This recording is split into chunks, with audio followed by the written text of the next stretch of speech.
I've been in private practice as a doctor of psychology for 17 years. So that was a fucking lie. When somebody say Dr. Bryant, it irks me. Where is she a doctor at? I said, that's a fucking lie. Fuck out of here. He's trying to get some money. Who's trying to get some money?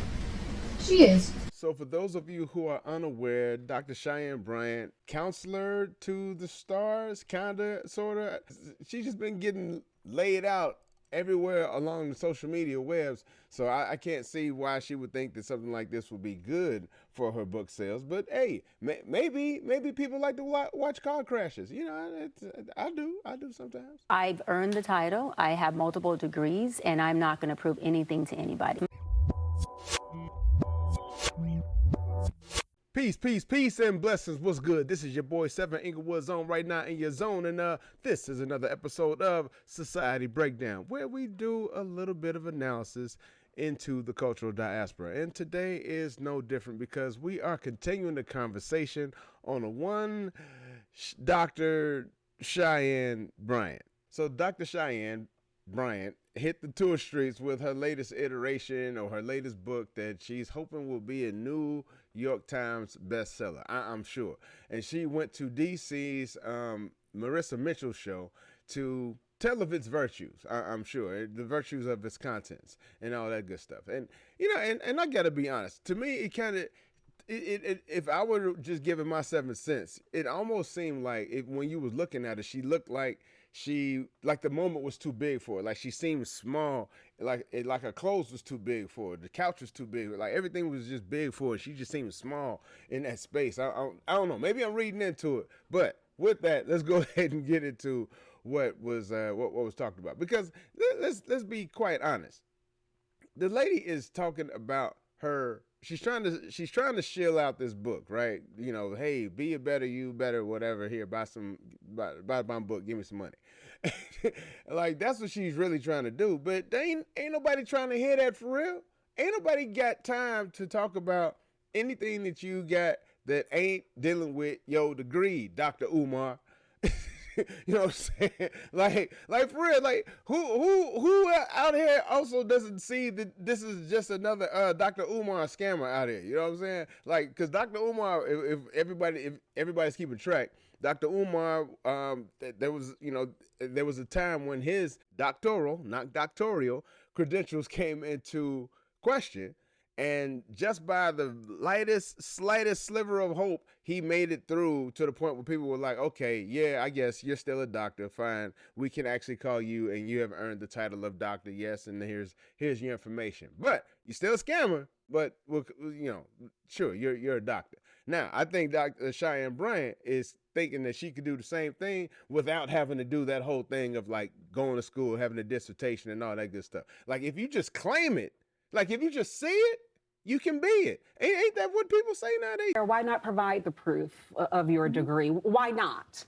Well, a couple of things, right? I have multiple degrees, and my thing is that my proof isn't something that I have to prove to individuals. My proof is already within my credentials, my degrees, and also more than just my titles. It's in how effective I've been. Hey, why do I need to do any of that when all I have to do is visualize? All of my sessions have been live for the most part. My sessions with Nick Cannon, Cam Newton, Shannon Sharp, B. Simone, they have all been for the world to see, right? So no one knew who Dr. Bryant was prior to seeing all of my sessions that were live.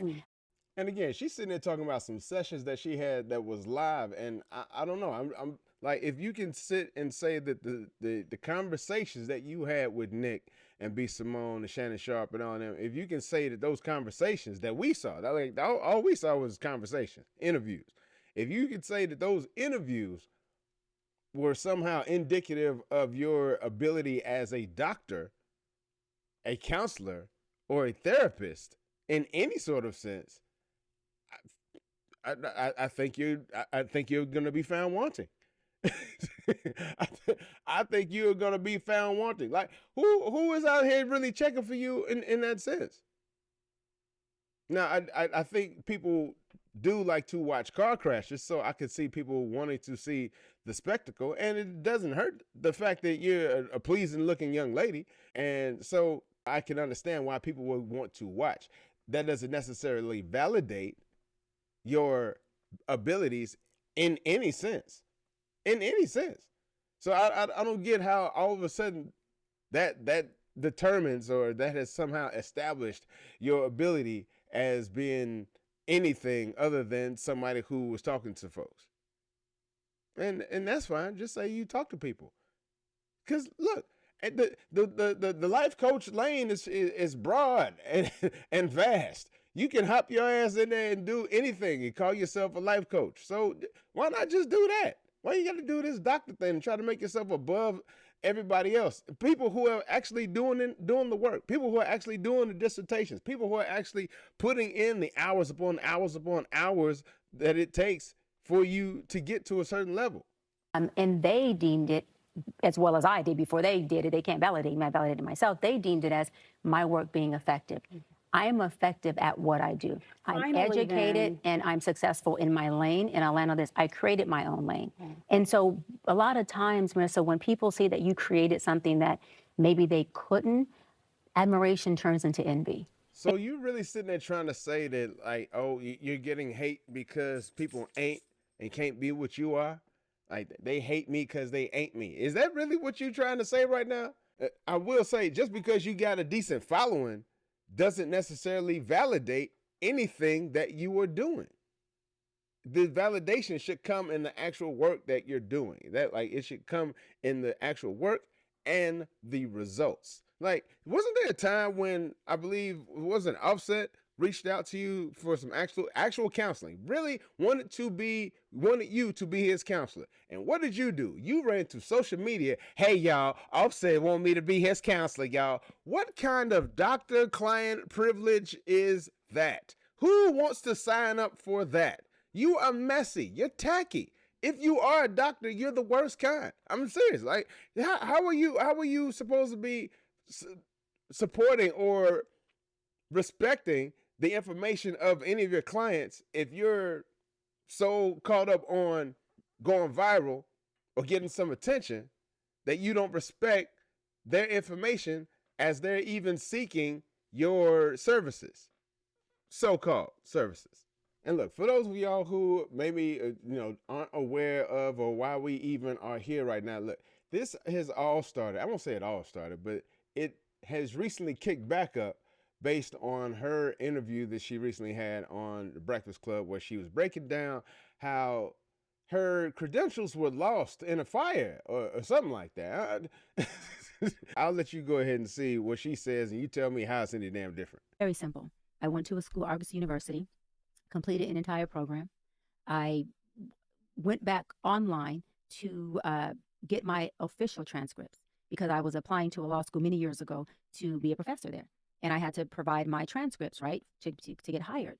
And I went to contact the school and say, hey, I need my official transcripts. I need my entire thing. And there was no school. I was like, okay, I'm confused. I Google. It says this school has been shut down. I said, oh, well, they got to have records. I mean, they were accredited when I attended the school. They were accredited when I finished the program. I go and look, there is a third party that has the records. Why I contact the third party, that third party only holds records for 2 years. I was past my 2 years. So that means that I had no access to records. And then I contacted, financial aid. You can't make up financial aid. It shows that I paid for a doctoral program alongside my master's program and my undergrad program. And they said, we can fully refund you your money under one circumstance. We give you your money back. You don't get credit for not a class, a course, a program you took in this university, at this institute. So do you want us to refund you? Or do you want us not? I said no, because I didn't want to risk the chance of them saying, well, we're going to give you back your money, and it wipes out your entire program. Luckily, I had, I do this with all of the schools. I had downloaded from the actual student portal my transcripts at that time, and I was able to get just about all of my transcripts, including up to like dissertation. But everything else, there's just no holding take for any of our records, which I think is completely effed up. So, I mean, we already been through all this already, so I'm not going to sit here and kick a dead horse. But, like I said, the story just sounds completely insane. Like, what are you talking about? So you're and again, Has anyone else gone to Argosy University that has also been a part of a doctoral program, not doctoral program, doctoral program, where they have also had this sort of this issue take place? If anyone has had any sort of occurrence like this, please let me know. I would love to have a conversation with you, so that way maybe we can, talk it out and see, hey, this is a common occurrence for all people who've gone to Argosy University and within their doctoral whatever program. You know what I'm saying? Like, so there's that, right? But then one thing about this interview that kind of got me, that, kind of sparked my brain a little bit when I was listening to it again, I was like, wait. What did she say right at the very beginning of this thing? I went back online to get my official transcripts because I was applying to a law school many years ago to be a professor there. And I So she was applying to a law school to be a professor too? So you're applying to a law school to be a professor. You're allegedly a doctor. And now I've recently found out that she apparently ran for mayor in Los Angeles too. Because I did this with Los Angeles, I was running for LA mayor. And then I seen our mayor, Karen Bass, come in as a candidate. And she was running against a white male, a Republican, and it was neck to neck. And I knew that had I stayed in the race, neither one of us would have ran because two black people would split the vote. Yeah. So what I'm saying, right, Mark? So what I'm saying is I pulled out so that Karen could win. I pulled out so that Karen could win. I pulled out so that Karen could win. Right. And she barely won, like Mark is saying, I'm talking about by a needle. 12. That's how many people actually qualified for the 2022 LA mayoral ballot. 27 filed paperwork to even try to run, and Ms. Cheyenne Bryant was not one of them. I'm Tanya McKenzie, chair of the LA County Commissioner on Alcohol and Other Drugs, and I keep getting asked if Ms. Cheyenne Bryant ran for mayor of LA. And the answer is no. She campaigned, but there's a difference. Let me explain. There was a website. It's actually still up. There was a banner. There was a Dr. Cheyenne Bryant for LA Mayor 2022 branding. There was some community events, photo ops, the whole production. What there wasn't was a nomination papers filed. There was no candidate statement filed. There was nothing sent to the LA city clerk. So once again, it seems that Miss Cheyenne Bryant has a problem with paperwork. Why is it that she has such a problem with getting her administrative things in order? What is the problem there? And why is it that it seems that she tends to claim this level of ability based on nothing but hopes and dreams? I'm asking rhetorically, but really I'm asking her because I don't know. Maybe she needs to therapize. Hell, if she can say doctoral, I can say therapize. Therapize herself. Do some self-therapy. You know what I'm saying? Like maybe she can do some of that. I don't know. But one last thing that I thought that was quite interesting that I was picking up in these little interviews on Miss Cheyenne Bryant and this whole car crash out debacle that we're watching in real time. It was this thing that popped out, right? But my obedience is to God, not to people. And so as long as I'm in his will and I'm serving and I'm doing his, his word, my sheep will know my voice. Even the sheep in wolf clothing. That is not my battle. That's it. Look, I didn't make up the statement. I didn't make up the phrase. I didn't, and I'm not going to sit here and act like, saying I necessarily believe in it wholeheartedly. But if you didn't know, a hoe's final form is a religious woman. It's interesting how many people I know from the church who have said that they agree with the statement.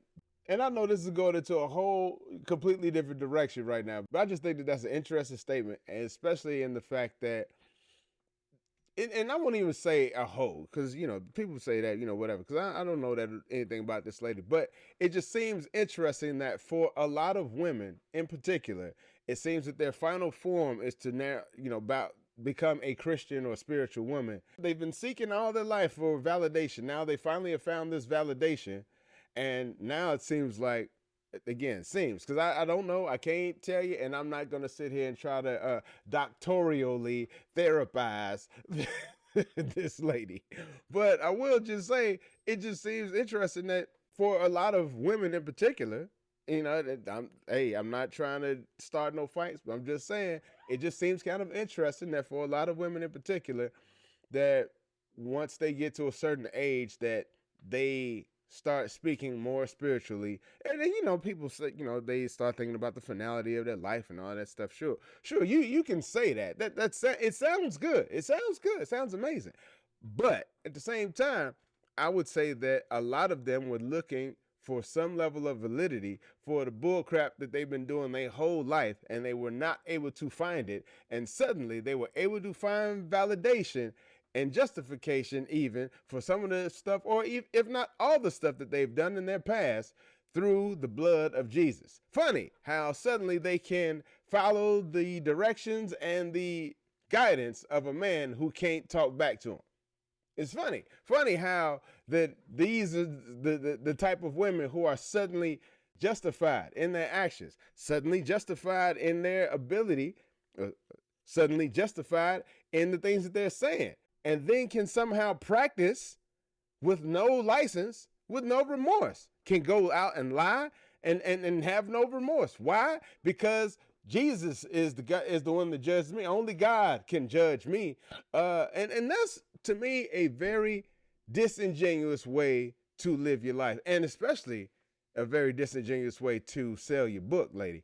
My obedience is to God, not to people. And so as long as I'm in his will and I'm serving and I'm doing his, his word, my sheep will know my voice, even the sheep in wolf clothing. That is not my battle. That's his. Like, what are you even talking about? What are you even talking about right there? First of all, you made the quote incorrect. And I don't even know how the quote was supposed to somehow match up with what it was that you were saying and answered the question that was being asked. Like, it's like you're just throwing stuff out there, but you're saying, but because it's like, I said Jesus, I said God, spiritual, something from the Bible, people don't question it. And I think more interviewers should like push back and be like, what the fuck are you even talking about? But anyway, I don't want to sit here and belabor the point any more than necessary, but I will leave you with this last little bit from somebody who is giving some very salient advice when it comes to picking someone who will be potentially your therapist. Hey guys, so look, this is the thing.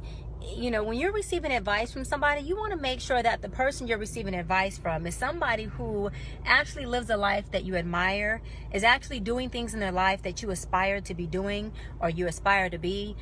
Every day we live in the results of our choices. And so if you're receiving advice from somebody who is today living in a chaotic, unsuccessful, unhealthy world, well, those are the choices that they have made that has created this world. So look at the source. Start to really pay attention to the people who are giving you their blueprint, because if their blueprint has ended them into a ditch or has gotten them on a detour and hasn't had them arrive to their destination, then maybe you need to check the sources of who you're receiving your advice from, because their blueprint is going to give you the exact same results that their blueprint has manifested. So again, make sure you're getting advice from people who actually are living in a world and life that you admire.